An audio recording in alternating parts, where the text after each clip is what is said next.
Bonjour, Xin Chao, good morning. Je suis très content de vous retrouver aujourd'hui et peut-être vous vous demandez pourquoi je dis bonjour dans plusieurs langues. Eh bien, c'est parce que cette semaine, dans toutes les écoles françaises du monde entier, eh bien, c'est la semaine des langues vivantes.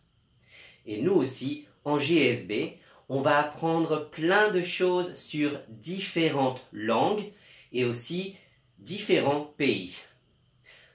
En GSB aussi, et dans toute l'école, il y a des enfants qui parlent français, des enfants qui parlent vietnamien, anglais, coréen, chinois et encore plein d'autres langues. Alors cette semaine, on va apprendre des choses sur ces langues, sur ces pays, sur la cuisine et sur plein d'autres choses encore. Voilà. Mais on va commencer aujourd'hui par la date. Et la date, vous savez sûrement, nous avons changé de mois. Vendredi dernier, nous avons changé de mois. Avant, c'était le mois d'avril. Et après le mois d'avril, c'est le mois de mai, exactement. On peut regarder ici sur la roue des mois et des saisons. Donc avant, on était au mois d'avril, le 4e mois. Et maintenant, nous sommes au mois de mai. C'est le 5e mois de l'année. Donc le mois de mai.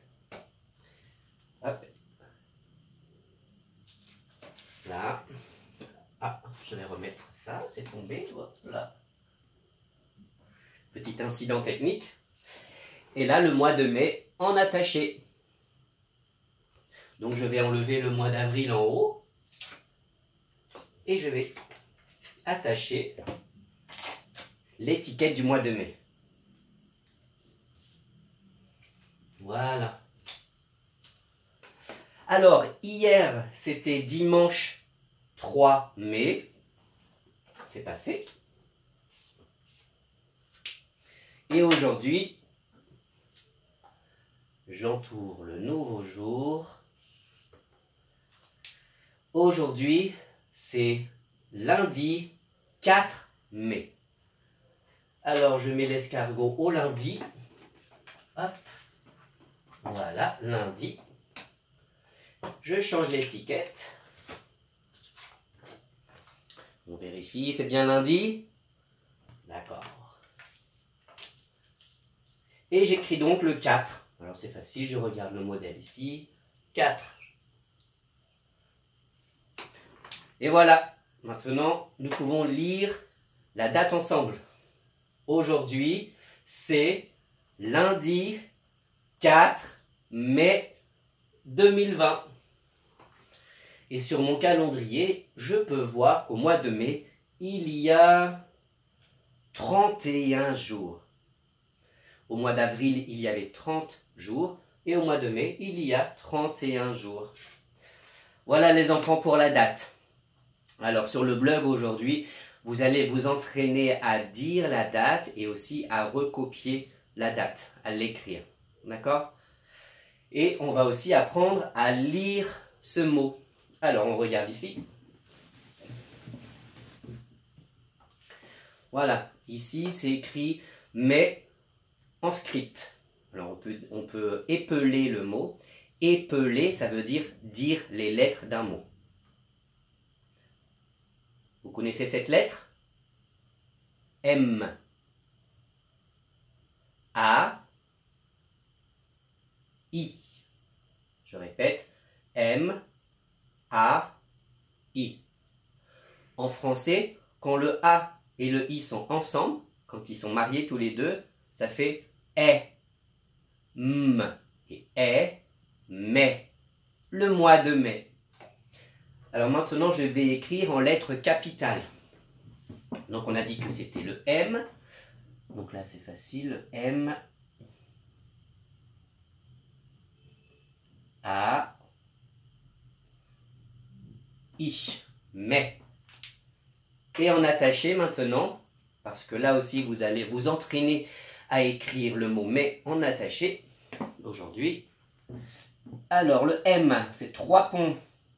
1, 2, 3. Ensuite, c'est le A. On commence en haut, on tourne. Et on fait un petit crochet en bas. Et le I. On monte, on descend par le même chemin et on fait un point. Et voilà les enfants, on a le mot du mois de mai dans les 3 écritures. En script, en capitale et en cursive. Aujourd'hui, on va aussi faire des mathématiques. Alors, en mathématiques, les enfants, regardez ce que j'ai fait. Vous connaissez ce chiffre? C'est le chiffre 0. Voilà. Donc en fait, j'ai continué ma guirlande des nombres.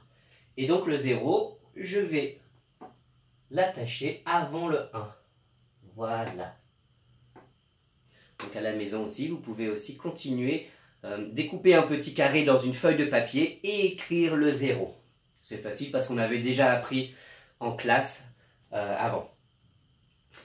Et donc, aujourd'hui en mathématiques, vous allez faire un petit travail. Vous allez dire les nombres, mais pas comme d'habitude. Vous allez dire les nombres jusqu'à 30, mais de 2 en 2.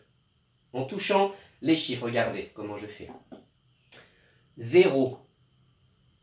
Là, je ne vais pas dire le 1, je vais sauter. Je vais aller au 2. 0, 2, 4, 6, 8, 10, 12, 14, 16, 18. Je me décale. Je répète, 18, 20, 22, 24, 26, 28, 30. Où il est loin le 30. Donc voilà, aujourd'hui, vous allez vous entraîner à compter de 2 en 2. Alors c'est un peu difficile, mais vous pouvez aller jusqu'à 10 par exemple d'abord. D'accord? Voilà. Et en mathématiques, vous allez aussi résoudre des problèmes de mathématiques. Vous vous rappelez, vous avez fait la semaine dernière. Et là, j'ai de nouveaux problèmes de mathématiques. Alors c'est comme un petit jeu, hein, d'accord? C'est un petit jeu de nombres et de mathématiques. Hop là. Alors c'est plutôt ici. Alors, sur un côté, il y a le problème, le petit jeu.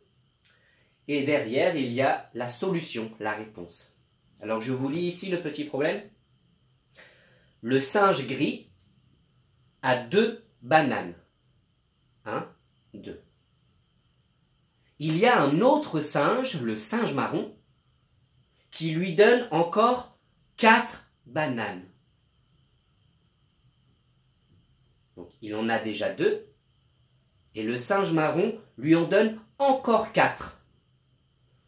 La question c'est, combien le singe gris a-t-il de bananes maintenant? Donc ça veut dire 2 et encore 4. Ou alors on peut dire 2 plus 4. Ça fait combien? Vous réfléchissez.